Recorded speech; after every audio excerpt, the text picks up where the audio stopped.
There's news coming in from Uttar Pradesh over the Sambhal case where politics has now erupted.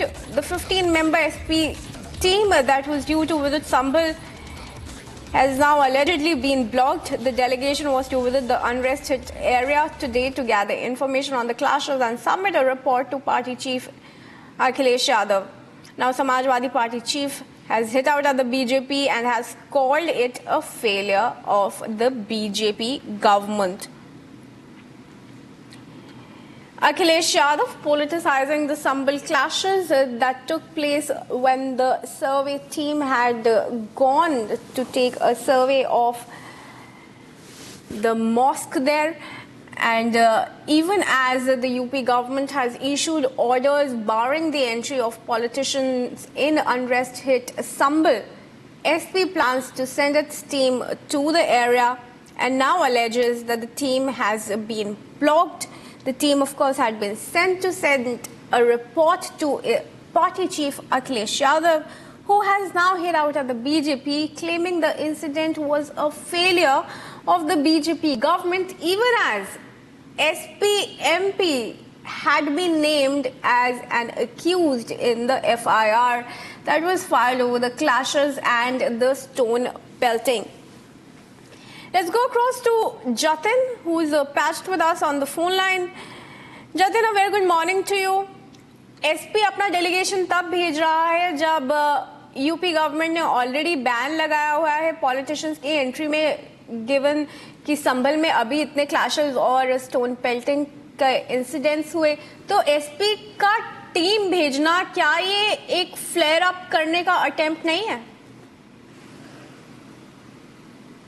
आज बिल्कुल देखिए, सिर्फ political parties के entry पर ban नहीं है, बल्कि कोई भी आउटसाइडर्स जो लगता है एडमिनिस्ट्रेशन को कि माहौल खराब कर सकता है, उसकी संभल पर एंट्री बंद है और 10 दिसंबर तक ये एंट्री जो है वो नहीं कर पाएंगे। अब समाजवादी पार्टी का डेलीगेशन चाह रहा है कि वो उस फैमिली से मिले जिनकी मौत हुई। उनके अकॉर्डिंग 5 लोगों की मौत हुई। एडमिनिस्ट्रेशन कह रहा है कि इस हिंसा के दौरान 4 लोगों की मौत जो है वो हुई है। लेकिन दूसरी तरफ समाजवादी पार्टी का डेलीगेशन शाही जामा मस्जिद के आसपास जहां हिंसा हुई वहां पर भी चाह रहा है। संभल एडमिनिस्ट्रेशन का साफ तौर पर कहना है कि माहौल बहुत मुश्किल से शांत हुआ है। अगर डेलीगेशन यहां पर आता है, लोगों की भावनाएं इससे भड़केंगी, उत्तेजित हो सकते हैं और यही कारण है कि 10 दिन का एक्सटेंशन और इस मामले में कर दिया गया है। अब आप गौर कीजिए कि 15 लोगों का समाजवादी पार्टी का डेलीगेशन है, उसमें सबसे पहला नाम मौजूदा सांसद का है जो कि आरोपी नंबर 1 पुलिस की FIR में है।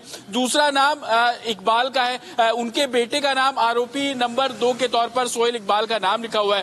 तो प्रशासन को ये इस बात का अंदेशा है कि अगर डेलीगेशन आता है तो कहीं ना कहीं माहौल खराब हो सकता है। लोगों से वो संभवतः बात करेंगे। सिचुएशन जो बहुत मुश्किल से शांति की ओर बढ़ी है, वो सिचुएशन कहीं ना कहीं खराब हो सकती है और लोगों में कॉन्फिडेंस और सब कुछ नॉर्मल है ये दिखाने के लिए कल शाम से ही इंटरनेट भी अब पूरे तरीके से ओपन कर दिया गया है। तो कहीं ना कहीं जो बातें लग रही थी एडमिनिस्ट्रेशन को कि कुछ नेगेटिव जा सकती है, यही कारण है कि 10 दिन का एक्सटेंशन और कर दिया गया। लेकिन समाजवादी पार्टी का डेलीगेशन चाह रहा है कि वो संभल आए, यहाँ पर लोगों से मिले, जिसको देखते हुए लखनऊ में तमाम ऐसी तस्वीरें हम अपने दर्शकों को दिखा भी रहे हैं कि माता प्रसाद जिनके लीडरशिप में डेलीगेशन संभल आना था, उनको घर पे हाउस अरेस्ट किया गया है। बाकी जो दूसरे नेता है उन सभी को उनके घर पर हाउस अरेस्ट किया गया है और लगातार संभल के जो डीएम है वो माता प्रसाद से बात कर रहे हैं, उनको एक्सटेंशन के बारे में बता रहे हैं, वो अपनी चिंता व्यक्त कर रहे हैं। संभल डीएम ये भी अनुरोध कर रहे हैं समाजवादी पार्टी से कि वो अपना जो दौरा है वो कुछ दिनों के लिए पोस्टपोन कर लें।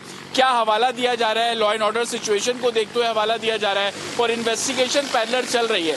तो इन्हीं सब चीजों के बीच में पॉलिटिक्स अपनी जगह पर है, जो कि समाजवादी पार्टी चाह रही है। वो लगातार ये एलिगेशन लगा रहे हैं कि बीजेपी एडमिनिस्ट्रेशन ने अच्छे से काम नहीं किया, जो लोग मरे वो पुलिस की गोली से मरे। पुलिस अपनी इन्वेस्टिगेशन में बता रही है कि 315 बोर की बुलेट से जो उन लोगों की मौत हुई है जो कि दंगाई इस्तेमाल कर रहे थे। तो पैरेलल इन्वेस्टिगेशन चल रही है, पॉलिटिक्स उसके पैरेलल में चल रही है और उसी बीच समाजवादी पार्टी ये चाह रही है कि वो संभल में आए और लोगों से मिले। लेकिन एडमिनिस्ट्रेशन का क्लियर कट कहना है 163 इम्पोज है, 4 से ज्यादा लोग इकट्ठे नहीं हो सकते संभल में। अगर कोई भी 163 का उल्लंघन करेगा तो कानून के तहत जो कार्रवाई होगी वो कार्रवाई संभल एडमिनिस्ट्रेशन करता नजर आएगा। Back to studio.